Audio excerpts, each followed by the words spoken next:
Well, the saying is that fresh is best, but when do you toss? Well, for today's Ask Nancy, Kathy from Riverside, California says, how can shortening with an expiration date of 2008, the year 2008, go bad? And also, is it true that confectioner's sugar can go bad? Okay, the shortening question is absolutely it can go bad if you don't store it correctly. You want to store it in a cool, dark, dry place and have it sealed. Now there's actually best if used within date on the bottom, on the very bottom of the right can. But if you have, maybe you turn your air conditioning off when you go on vacation and your kitchen gets really, really hot, it can turn rancid. And you'll be able to smell it before you use it. And does it smell real like acidic or something? It's just like that? nasty smelling. You'll know. But if you store it like in the refrigerator, you can just store it in your cabinet and it should be fine. Should be fine. Now, I've never had sugar go bad. I've had sugar get some moisture in it and it gets kind of lumpy, but you can actually knock those out with a spoon, or you could put them through a sifter and then just strain out your lumps, whether it's your regular sugar or your confectioner's sugar. Brown sugar turns into a brick. Yeah, it does. Well, with brown sugar, you have to keep it in a sealed container.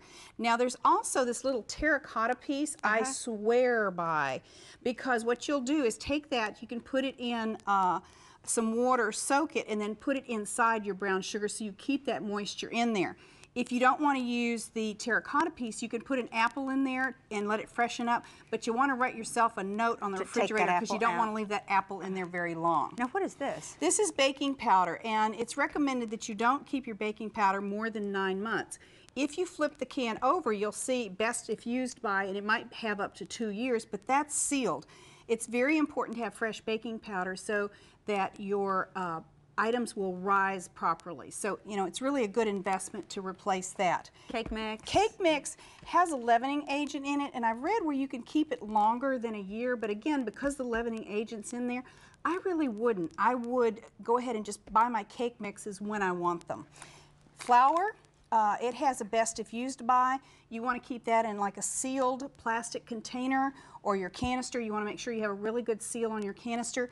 If you live in a warm, humid area, I hate to say it, sometimes you'll get some bugs in your flour, and if you want to keep that from happening, put bay leaves in there. Now, some people say, oh, the flour picks up the bay leaf flavor. I don't really think it does. Better safe than sorry. But it does keep the bugs away. What away. about the fridge or keeping something, a backup in the freezer? Can you do either of those? I do keep my flour in the freezer. I don't put my sugar in there because of the moisture content. It kind of clumps.